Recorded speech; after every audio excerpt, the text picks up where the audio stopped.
Hi, welcome to Season 2 of my podcast, All About Her. I'm your host, Shreya Anand, and I'm a high schooler interested in STEM. Join me as I speak to various women in STEM to learn all about her experiences and advice for girls like me. Before we jump into introducing today's interview, I would like to mention that I have 3 mini interviews that I posted a little while ago, still on my channel. So if you're interested in seeing the full-length version of those interviews, let me know in the comment section for those videos, and I will get to that as soon as possible. I was so privileged to be a part of the publicity team for LAHS STEAM Week at my school this year, and I conducted these interviews, which are a little bit different than what I'm used to. I had a much broader range of people that I was able to speak to, which was a very unique and exciting experience. So let me know if you are interested in seeing those full interviews. Today, I will be speaking to a woman who has brought together business and innovation as well as STEM. She has background in both of those things, but she also currently is giving back to her community in so many ways involving all of these 3 ideas, which is a very unique perspective, I think, that she has. She is the executive director at MIT Center for Collective Intelligence and a senior director of MIT Horizon. So without further ado, please welcome Kathleen Kennedy. Thank you so much for joining me today, Miss Kennedy. Would you mind please introducing just what you are currently working on in your career and just a little bit about yourself? Sure. Hi, thanks for having me here. My name is Kathleen Kennedy. I am the Senior Director at MIT Horizon, as well as the Executive Director for the MIT Center for Collective Intelligence. The 2 areas that I focus on are, one, sort of ed tech and looking at how can we educate at scale on new technologies. And then secondly, and sort of related, I work in collective intelligence and looking at groups, how groups interact, and how people and technology can work together to do great things. Wow, that sounds like a really interesting field. I've never really heard much like that. I wonder, do you do a lot of stuff to do with like AI and things like that in your field, or is it more just, like you said, kind of like interactions between humans and technology? So let me break down my career a little bit right now. The 2 different roles that I have. First, let me take the Center for Collective Intelligence is a research center where at MIT we research how groups and often how groups of people work together with technology to be able to do things they've never been able to do before. And agreed, that does often use AI or mean AI. And often we're looking at how technology and people work together to be able to do things in new ways. And specifically, what we study is how groups can be organized, often with technology, to accomplish goals in a better way. Then, secondly, the other role that I have is at MIT's big group called Open Learning, where we're exploring new ways of educating people. And the platform that I work on is called MIT Horizon, and it is a platform that helps people, and what we do is try to help large groups of people, large organizations, to educate their teams at scale on new technologies. And again, one of the big ones that we focus on is AI. I see. That's very cool. I guess kind of question that I like to ask all of the people that I interview is, did you ever really like see yourself here when you were younger? Like, was this your dream job? I guess you have very specific like group of things that you work on, and you know, I could never imagine like thinking that I want to do that like so specifically, you know. Absolutely not. Absolutely not. I was an accounting major in college. I never in a billion years imagined that I would be doing what I'm doing right now. I think that so don't be impressed by me. It really was a winding journey that brought me to here. And I think, you know, as we talk, that will unfold in my stories. So then, I guess, tangent question, what did you see yourself doing? Did you see yourself being an accountant when you were like younger, maybe high schoolish aged? No, you know, it's interesting. Even though I majored in accounting, I never imagined that I would do that. I tried to do it for a very short period of time and said, no, I'm not that. I think the reason that I majored in accounting was actually a process of elimination and the easiest path. I was always very good at numbers, and I came up through school before the internet existed. And so the idea of having a career in tech actually wasn't something that was evident to me at the time. We didn't, believe it or not, I know I look very young and I'm joking, but I didn't have a computer when I was in college. And so sort of the internet and the things that have unlocked the world, I think for most people now, and for myself along my journey, at the time, I didn't even know that it was possible. So accounting was probably a fastest path to be able to get through school with something that made a lot of sense to me. And that was also a practical thing that I knew I'd probably want to go into business, and therefore understanding how the mechanics of how business works was a useful thing for me. So this is really interesting to me because, you know, you kind of started on this path. You were like, oh, I want to, you know, crunch some numbers or something, and kind of ended up as an accountant. And then what, I guess, triggered that switch in you that was like, hey, you know, technology is really cool and I could possibly want to enter this field that I don't know a whole lot about? I think that, let's see. So again, I sort of rebelled against accounting and just sort of said, I guess a lot of the things that I've done have been reactionary. I can only analyze it in retrospect. At the time, they were instinctual decisions that I made, often rebelling against something. And I can make sense of it now as I look back. But at the time, I knew that I just didn't want to be sitting in front of a computer doing spreadsheets. I didn't know exactly what I wanted to do, but I figured I'd know it when I found it. And then I found a startup that was in the film industry. And it was working with people. It was working in the movie industry, which was a very glamorous job for a 21-year-old. And so I decided to try that. What happened also, though, that I see in retrospect, was this was a startup, so it was building something. I got to hire teams and sort of architect, be in charge of a lot of different aspects of things. It was also during a time that digital transformation was just starting, where we got the first computer that the office had ever had.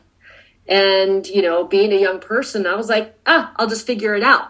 So, you know, my colleague and I, we would just like figure out, wow, how do we take all the things that we did in an analog way and do them digitally? And that was really fun. And then, so I think that's where I started to really appreciate technology, but it was just because I was doing it. I think ultimately another thing that I've learned about myself is I'm an experiential learner. I didn't know that at the time, but that was really something that I can see now. That, so go ahead and ask me a next question.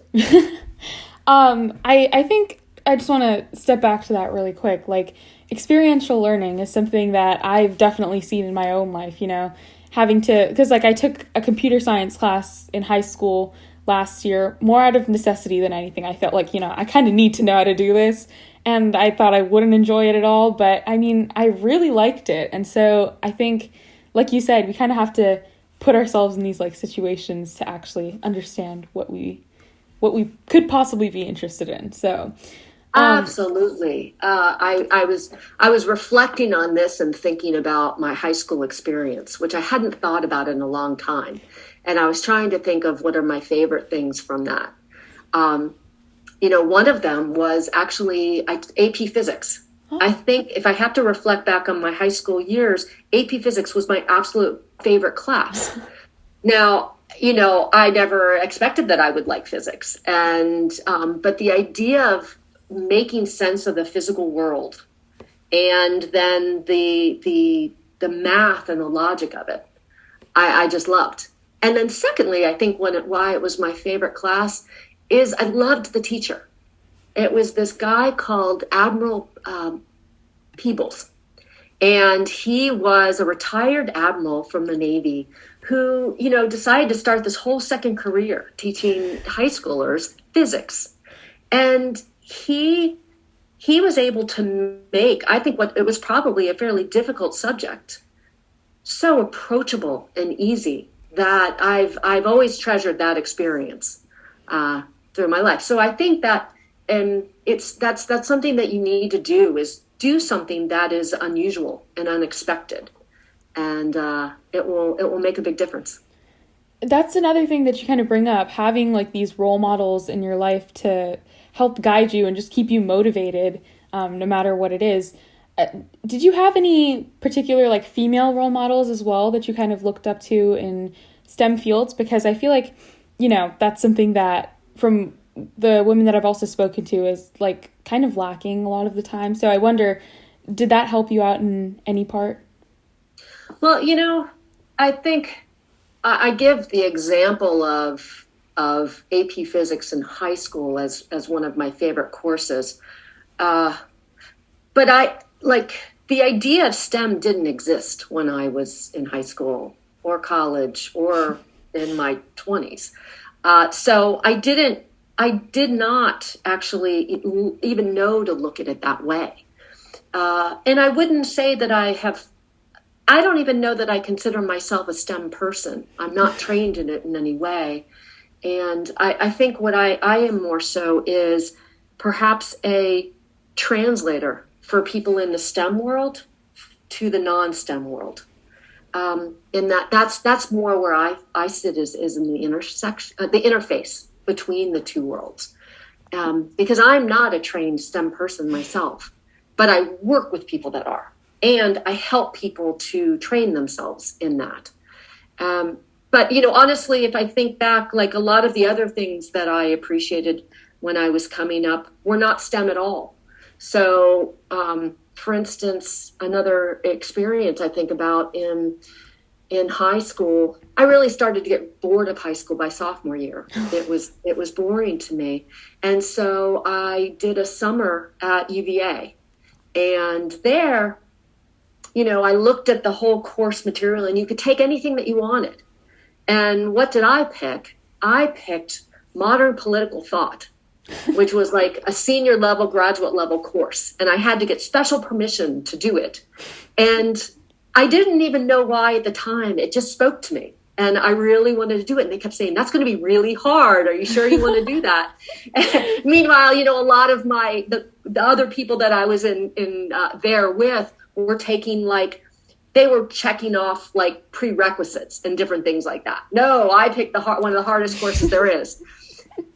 But I loved it. And it opened my mind to sort of, political theory through the years and human thought and people like Hegel and Locke and Nietzsche and just sort of thinking about the human experience. I think it helped me to start to build frameworks in my mind that have lasted a lifetime. So I would say pick things that are unexpected and go for it.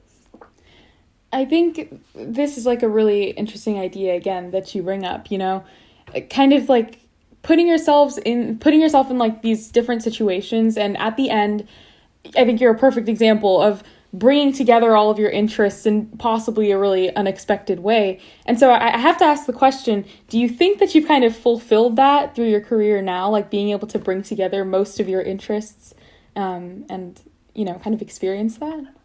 I think so. I would say, in preparing for this, and again, I want to thank you for this because it's been actually a really fun for me reflecting on the questions that you had sent and thinking about what are the answers? Because it's not what you do every day. You just sort of or at least me, I'm just going forward fast.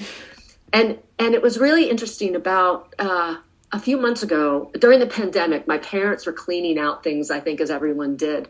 And they found this paper that I wrote when I was really young. And let me just read you an excerpt on it. Sure. It was basically, what do I want to be? And I wrote this in early high school. I want to have a job that I love and meet many interesting people. I want to travel around the world, and I want to see a lot of different places. And right now, I don't know what field I should go into or even where I want to go to college. But I know if I keep working hard, I think I'll figure it out. And so I thought that was so interesting that I had that much self-realization when I was young and that much confidence when I was young to sort of write something on that. And it goes on and on from there. But it's what's really interesting, and my parents and I were reflecting on this, is that I actually followed it. I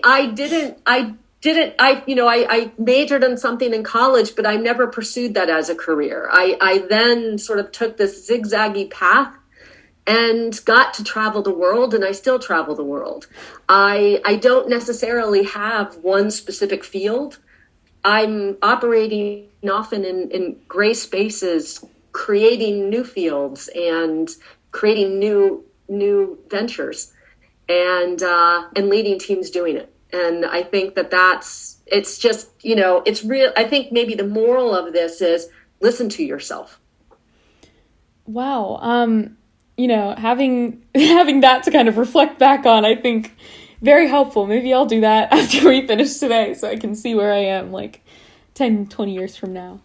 So kind of fast forwarding to today, what do you think in your career is your favorite part of the entire thing? I'm sure you enjoy all of it together and, but I guess when you wake up in the morning, what are you like, this is what I'm really excited to do today? Well, I think that there's probably two ways to answer that question, because I could say, what am I excited about doing today, or what am I excited about doing next? Let me put that aside for a second, and maybe I can be a little reflective on what were the most exciting parts of my career that I've had so far.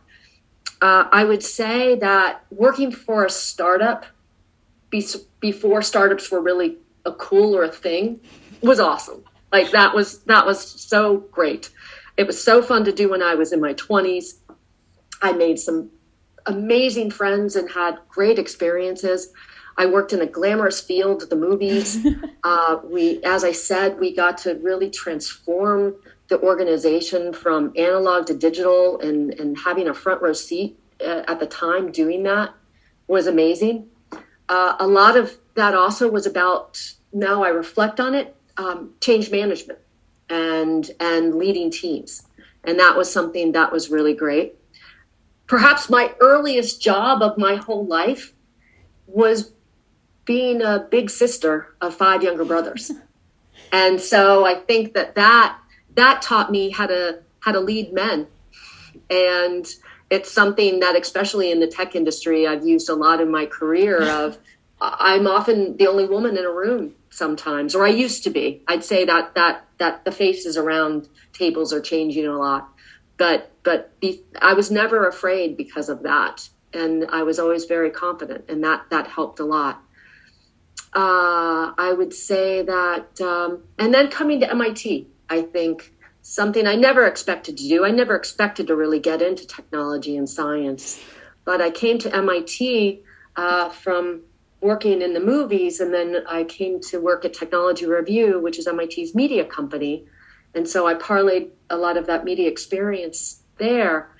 And I feel that my time there was so exciting, being able to transform what was at the time a 100-year-old alumni magazine into being a global media and interactive brand. And so that basically allowed me to work with people all around the world, looking at how emerging technologies can transform societies and business and make huge impacts.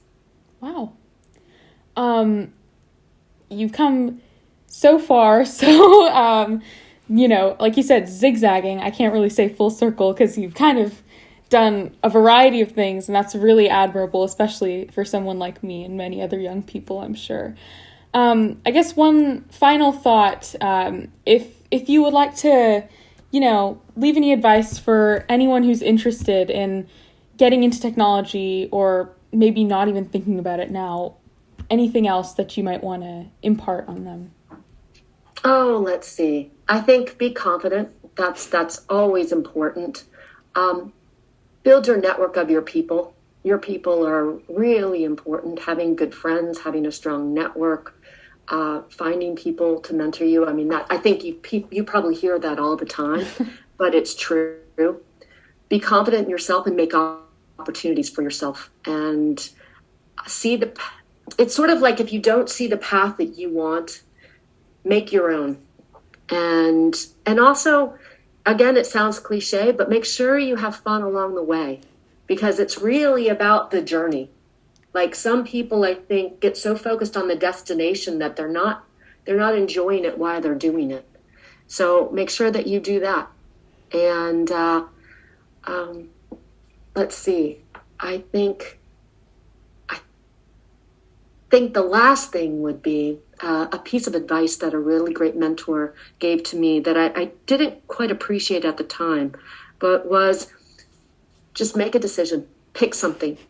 And if it doesn't work out, then you'll pick something else. But just keep moving forward and enjoy along the way. Thank you so much for joining me today, Miss Kennedy. I really appreciate all of your advice and for sharing every experience that you've had with me. It really means a lot. So thank you. Absolutely. Thanks for having me. It was a lot of fun to talk to you.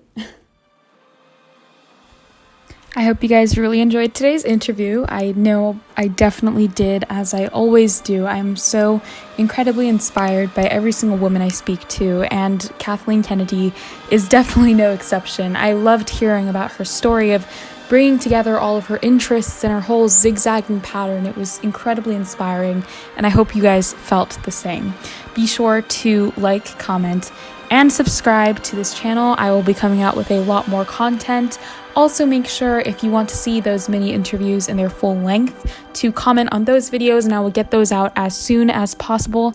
And in the meantime, stay safe, stay strong, and stay snazzy. Toodles!